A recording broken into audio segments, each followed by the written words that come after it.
ואלה שמות בני ישראל הבאים המצרימה את יעקב איש וביתו באו. Alors, parashat Shoftim. Shoftim veshotrim titen lecha bechol sha'arecha, asher Adonai Elohecha noten lecha lishvatecha, veshaftu et ha'am mishpat tzedek. Alors, on va évidemment s'intéresser à ce premier verset qui donne le ton de la paracha. Shoftim, ce sont littéralement les juges. Shoftim veshotrim, titen lecha, des juges et des policiers, puisque le mot shoter a donné en hébreu moderne le policier, et la mishtara, c'est la police.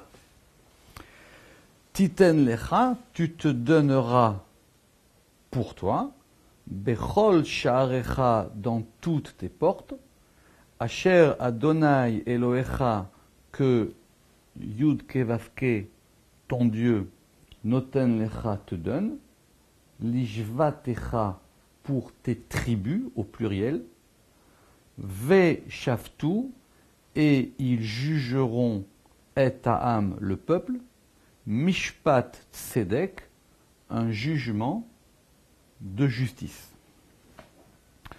Alors, évidemment, on a déjà vu dans la Torah, notamment dans Parashat Mishpatim, là, qui était dans l'Exode, la notion de mishpat, c'est-à-dire les jugements, et plus particulièrement les jugements qui sont de l'ordre du pénal, c'est-à-dire les différends entre un homme et son prochain, des affaires de vol, de meurtre, de conflits ou de réparation. Mais ce dont il est question ici, c'est pas simplement des lois par lesquelles on va juger, c'est de mettre en place un système judiciaire. Évidemment, mettre en place un système judiciaire, c'est pas la même chose que d'avoir la notion de justice, puisqu'il y a bien une différence entre la justice et la loi. Donc, Shoftim, littéralement, comme dit Rashi, ce sont des juges, Dayanim, Aposkim et Adin, qui vont donner la loi. Et les Shotrim, ce sont ceux qui vont être préposés au respect de cette loi. Donc avec effectivement une notion répressive. Rashi dira, Shemakin vekoftin bemakel u baretsua, qui vont pouvoir même frapper et sévir jusqu'à ce que le jugement du juge soit accepté. Le Or HaChaim, il ramène, au nom de la Psikata, que Rabbi Elazar ben Shamoua, il a dit, mais im yesh shotrim, yesh shoftim. S'il y a des policiers, il y a des juges. Parce que la police sans la justice n'a pas d'intérêt. Il faut bien qu'il y ait une loi qui détermine le mode d'ordre de l'encadrement. Im en shotrim, en shoftim. Et s'il n'y a pas de policiers, il n'y a pas de justice. Ou en tout cas, il n'y a pas de juge. Ça veut dire que les deux éléments sont nécessaires l'un à l'autre, mais évidemment, le sens, c'est qu'il y a d'abord des shoftim et il y a ensuite des shotrim. Bon, en tout cas, littéralement, il faut instituer les deux. Parce que s'il y a une loi qui a des juges et que cette loi n'est pas appliquée, alors effectivement, ça sert à rien. Mais on va quand même entendre que ce ne sont pas les policiers qui font la loi. C'est que la loi vient des juges et que cette loi qui vient des juges, elle doit quand même être entendue au-delà même de l'aspect répressif si on ne respecte pas la loi. C'est parce que c'est ce que va dire effectivement le Or HaChaim. Que Imen Shotrim En chiyuv mitvat hashoftim. S'il n'y a pas de policiers, alors il n'y a pas d'obligation à instituer des tribunaux. Umeata kol shiodim Israël sha'am enam nishma'im les shoftim, mais si maintenant les gens n'écoutent pas les juges, et que les juges ne peuvent pas être écoutés, alors du coup, il n'y a même plus d'obligation de mettre en place de la police. C'est-à-dire qu'il faut quand même que l'écoute ou la réception numéro 1, elle soit du côté du shofet, du juge, et pas du shoter.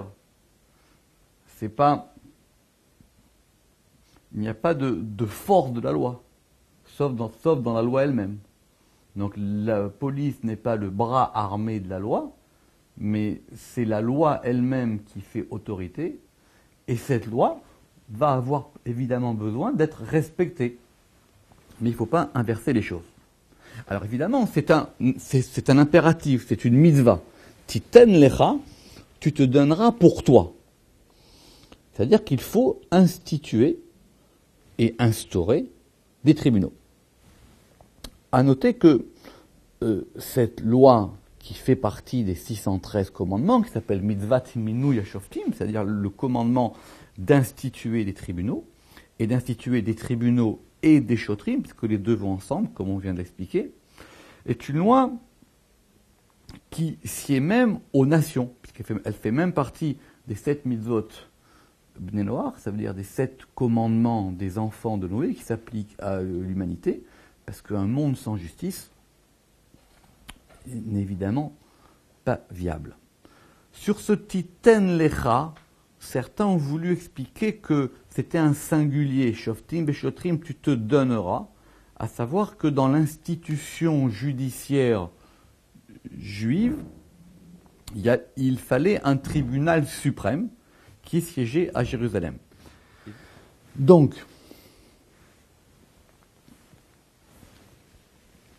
obligation universelle de la justice,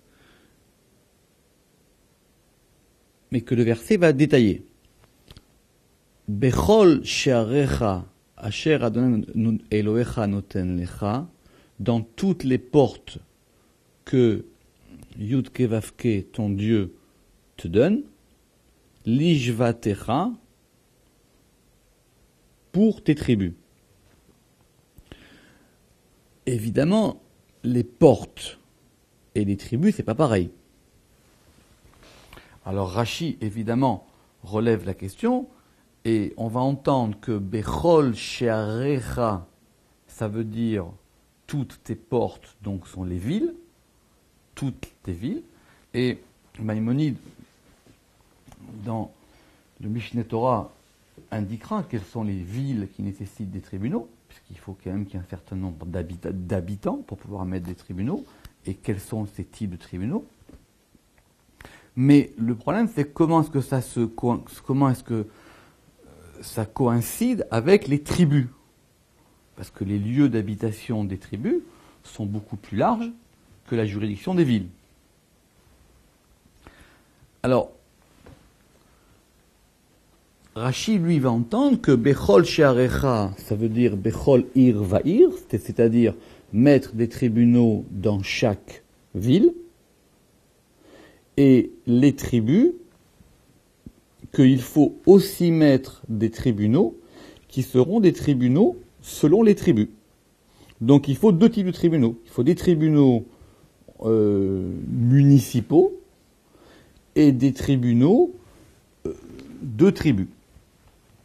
Le Ramban dit, mais parce qu'il va être possible effectivement que des villes vont être mitoyennes entre 2 tribus. Et d'ailleurs même, la ville de Jérusalem, qui était Yerushalayim, était partagée entre 2 tribus, qui étaient la tribu de Yehuda et la tribu de Binyamin. Donc il faudra donc y mettre du coup 2 tribunaux. Un tribunal pour la tribu de Yehuda et un tribunal selon la tribu de Binyamin. Ou alors on se contentera de Irecha, c'est-à-dire des Sha'arecha, de tes portes, pour mettre simplement un tribunal municipal.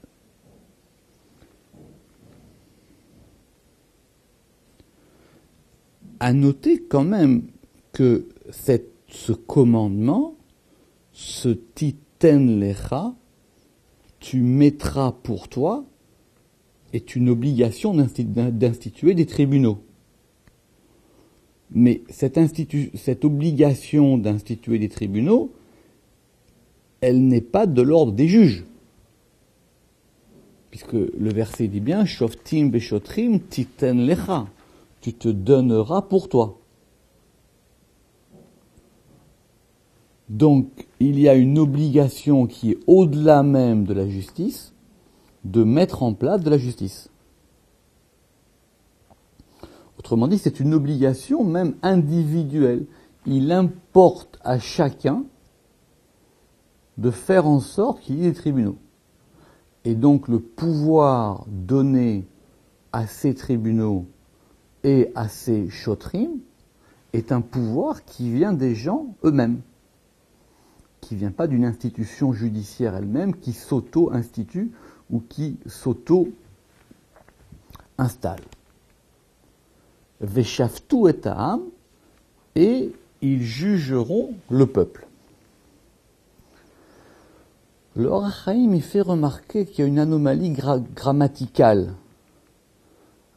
Parce que si on relit le verset dit, encore une fois, Shoftim beshotrim titen lecha, des juges et des policiers, tu te donneras pour toi, donc c'est pour chacun, comme on vient de dire, Bechol sharecha, dans toutes tes portes, Asher Adonai Elohecha noten lecha, que Dieu te donne, lishvatecha, pour tes tribus, Veshaftu, et ils jugeront.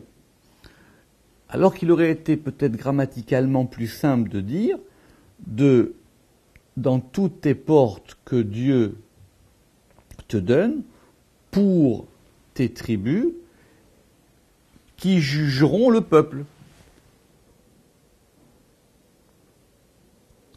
Et que le Veshaftu, il se rapporte maintenant à une autre obligation. Donc le Veshaftu est à Mishpat Sedek, évidemment ce qui est remarqué par Rashi aussi, c'est-à-dire Mané Dayanin Mumchin Vetsadikim Lishpot Sedek. C'est-à-dire qu'ils jugeront, ça se revient sur le Titen Lecha du début du verset. Autrement dit, si vous instituez, et vous devez instituer des juges, il faut faire attention à qui vous instituez pour pouvoir vous juger. Et le Veshaftu, c'est l'obligation qui est conjointe avec celle qui est de Titen Lecha, à savoir d'instituer. Veshaftu et ha'am, à savoir que vous devez instituer des juges qui soient des vrais juges.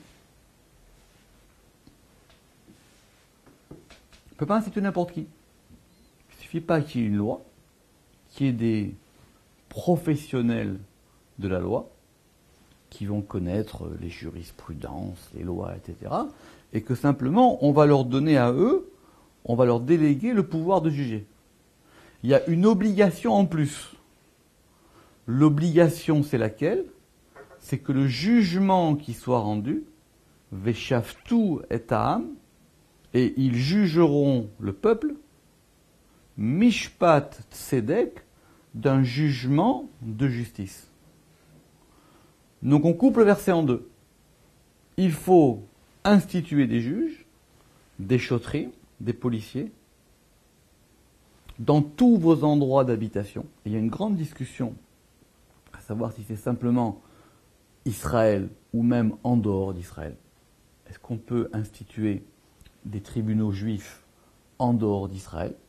Puisque le verset semble dire que dans les villes que Dieu t'a données, autrement dit en Israël, ou est-ce qu'effectivement non, on ne pourra pas le faire ailleurs. Il faut qu'il y ait cette ville où les gens acceptent cet élément-là. Et ça donnera lieu à de nombreuses discussions, y compris dans le Talmud, à savoir maintenant comment est-ce que cette institution judiciaire, elle va pouvoir se combiner avec d'autres institutions judiciaires qui pourraient être là, et comment est-ce que les pouvoirs vont être passés de l'un à l'autre. Mais, Veshaftu et ha'am mishpat sedek. Ils doivent juger le peuple mishpat sedek. C'est pas une conséquence, c'est une deuxième condition.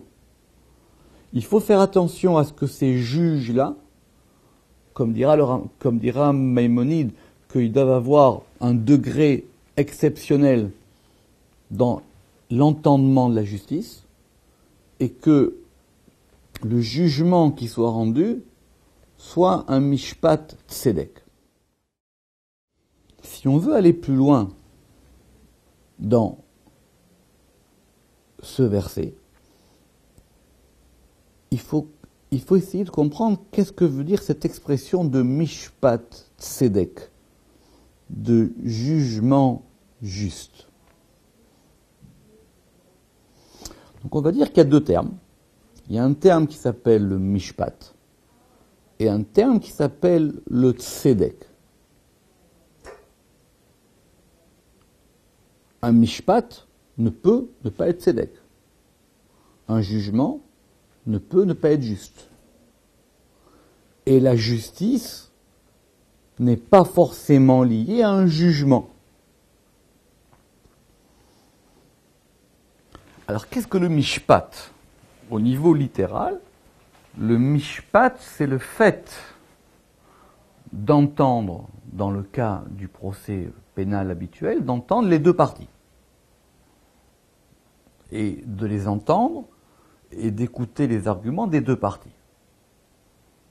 Sans tout de suite, et c'est ce qui sera après indiqué dans la suite de la paracha, sans qu'effectivement le juge puisse avoir un a priori pour l'un ou pour l'autre, ou dès le départ, dire mais de toutes les manières, d'après le droit, il est déjà coupable, donc c'est même pas la peine d'entendre l'autre partie. Donc il faut entendre les deux parties. Et en fonction de ces deux parties, cet acte d'audition par le juge des plaignants, c'est l'acte du jugement. De ce jugement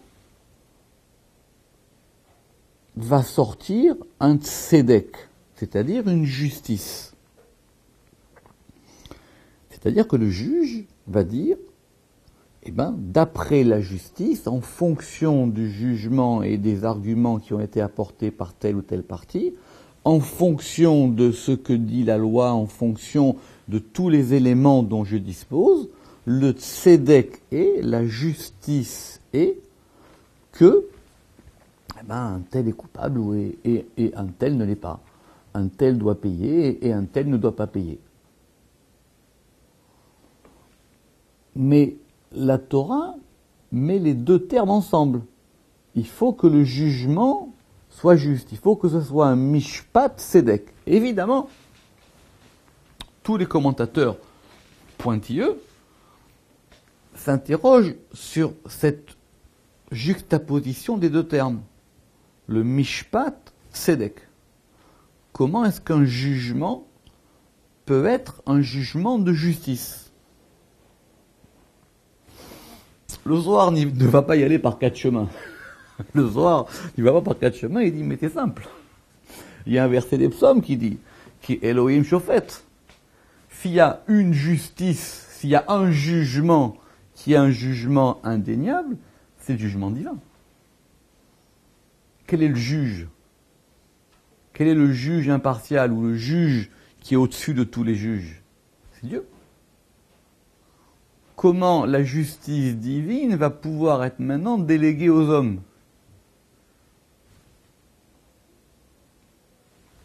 Les Tikkuné HaZohar le disent même encore plus fort.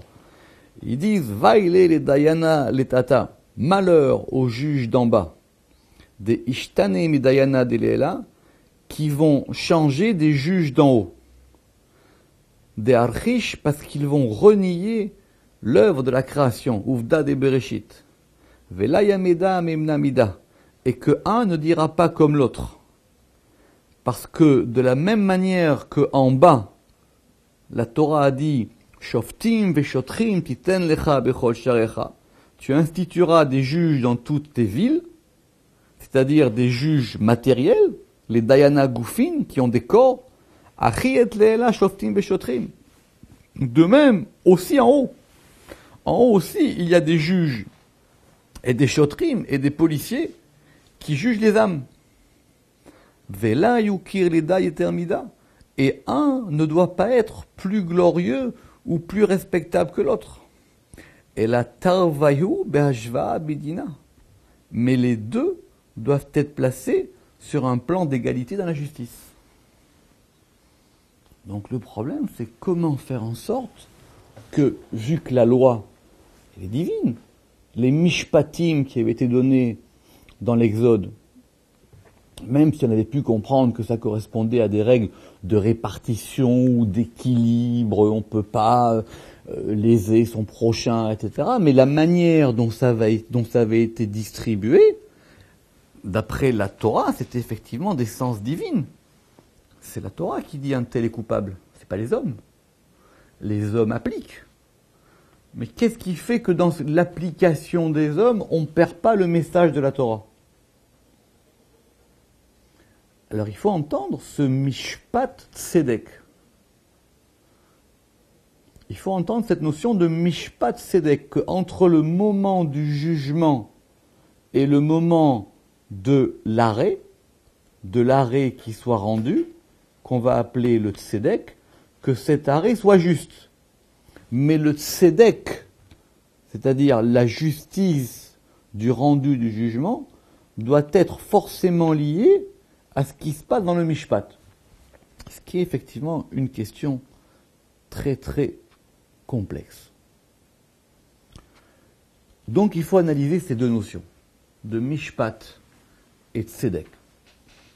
Alors, Rabbi Moshe Cordovero, qui est un grand spécialiste des notions de la Torah et surtout expliquées d'après la Kabbale, dans le Pardes Rimonim, au chapitre 23, il y a une porte qui s'appelle Sha'ar Arkei HaKinoim, qui est la porte des attributs. Et c'est une espèce de dictionnaire thématique de tous les grands thèmes de la Torah, expliqué d'après la Kabbale et les occurrences dans le Zohar. À l'article Mishpat, il explique, en ramenant plusieurs preuves du Zohar, que, premièrement, le Mishpat est d'un degré plus haut que le Tzedek. Parce qu'évidemment, ces deux notions sont liées. Donc on va dire qu'il y a un degré supérieur qui s'appelle le Mishpat, mais qui est un degré lié au fait de décider, qui est un lié qu'on va appeler qui va être lié au din, qui va être lié au fait de trancher. Donc ce mishpat, le jugement, est toujours plus haut, parce qu'il intervient avant, et parce qu'il intervient dans maintenant l'écoute de ce qui se passe. Et le tzedek, lui, est d'un degré plus bas. C'est-à-dire, c'est cette entente de la justice qui maintenant va donner un décret. Et ce décret, il faudra l'appliquer. D'où le shoftim veshotrim. Comme si le shoftim était lié au mishpat et le tzedek était lié au shotrim, si on veut vraiment lire le verset de façon symétrique. Que shoftim c'est mishpat et shotrim c'est tzedek. Et le tzedek, c'est-à-dire ça va être maintenant que cette décision de justice, elle soit appliquée, qu'elle devienne réelle dans le monde. Et que ceux qui sortent du tribunal, pourra dire, voilà, effectivement. Et effectivement, quand les deux rentrent dans le tribunal, comme dit l'Agmara, ils doivent être considérés pareils. Mais quand ils vont sortir du tribunal, il y en a un qui sera coupable et un qui sera innocent. Un qui devra payer et un qui devra recevoir. Donc, on va dire que le tzedek est d'un degré plus bas. Ce tzedek qui est d'un degré plus bas, il est toujours une conséquence du mishpat. Mais si c'est comme ça, alors la question sera toujours insoluble. Parce que qui dit que le tzedek, que cette justice-là ne soit pas une justice viciée? Qui dit que cette justice-là ne sera pas simplement la justice des hommes, malgré tout ce que la Torah dira sur l'interdiction de corruption, sur l'interdiction, sur l'intégrité du juge, sur le fait que les juges doivent être des gens qui craignent Dieu, qui soient liés à la Torah, etc. Qui est-ce qui dit que cette chose-là ne pourra pas se faire? Alors simplement, dit le Ramak, c'est que dans le Zohar, Tzedek, ça a deux sens. La justice, ça a deux sens. Il y a une justice d'en bas et une justice d'en haut. Il y a un Tzedek en bas et un Tzedek en haut. Alors que le Mishpat, lui, par rapport au Tzedek d'en bas, il est au-dessus, mais par rapport au Tzedek d'en haut, il est en dessous. C'est ce que va très très bien résumer le Or HaChaim. Le Or HaChaim va très très bien résumer ça. Il va dire que il est écrit dans le Zohar qu'il y a un tribunal supérieur. Et que ce tribunal supérieur, il s'appelle Tzedek. Parce qu'il y a aussi un jugement d'en haut, comme il va ramener. Il dit, mais le jour du Nouvel An, le jour de Rosh Hashanah, donc qui est le jour du jugement de l'année et du jugement céleste, on a dit là-bas que tout avait déjà été jugé. On dira que cet homme vivra dans l'année, ou cet homme mourra dans l'année, cet homme aura ci, ou cet homme aura ça. Alors qu'est-ce qui va se passer maintenant? Quel va être le pouvoir donné aux hommes s'il y a un pouvoir de justice divine? Si Dieu intervient dans tout, si on suppose la Hashgacha, et la Torah ne peut entendre que la Hashgacha, donc il va y avoir la possibilité par les hommes, c'est ça que voulait dire les Tikkun HaZohar, il y a la possibilité par les hommes d'organiser, voire même de réparer la justice qui est faite en haut. Mais maintenant, il faut que ces juges-là aient conscience que en jugeant, ils vont juger le jugement qui a été décrété par en haut, qui s'appelle le Tzedek. Et quand la Torah dit ils jugeront d'un jugement de justice, c'est qu'il faut que cette justice d'en bas soit la justice d'en haut. C'est-à-dire, il faut que leur jugement soit le même jugement du tribunal d'en haut, qui s'appelle le Tzedek. Le Ramak va analyser encore ce terme de Tzedek. Alors, Tzedek, ça s'écrit Tzadik, Dalet, Kouf. Le terme qui est le plus connu en hébreu, c'est la Tzedaka. La Tzedaka, c'est-à-dire Tzadik, Dalet, Kouf, et on rajoute un He. Et tout le monde sait que ce terme de Tzedaka, qu'on traduit malheureusement par charité, parce que la langue française ne nous donne pas beaucoup plus de choix, qui est en gros l'obligation de donner l'aumône ou la dîme et d'aider les plus démunis, en hébreu, elle est entendue comme une justice. La tzedaka, c'est une justice. Pourquoi c'est une justice? Parce qu'il faut réparer les inégalités. Le Zohar posera des questions. Ah non, il me dit, mais les inégalités, elles sont données par Dieu. Bon, ok, on va même pouvoir dire que c'est les hommes qui ont fait en sorte qu'un tel soit riche et un tel soit pauvre. C'est les hommes qui ont fait en sorte qu'un tel soit lésé et qu'un tel soit victime. Mais il y a une possibilité pour les hommes d'organiser aussi une justice par eux-mêmes. Donc cette tzedaka, où on rajoute un he, et le he ici va évidemment radoucir cette justice.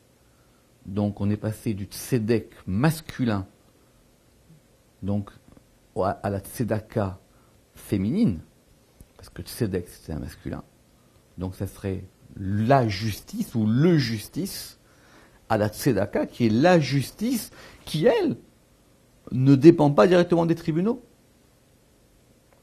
Le Ramak fait remarquer que si à la place de mettre un he à la fin de tzedaka, on met un yud entre le dalet et le kouf, et donc on aura le tzadik. Et le tzadik, c'est le juste. Parce que la notion de justice, elle ne s'entend que s'il y a des hommes justes. C'est pas la justice qui forme les justes, c'est les justes qui forment la justice.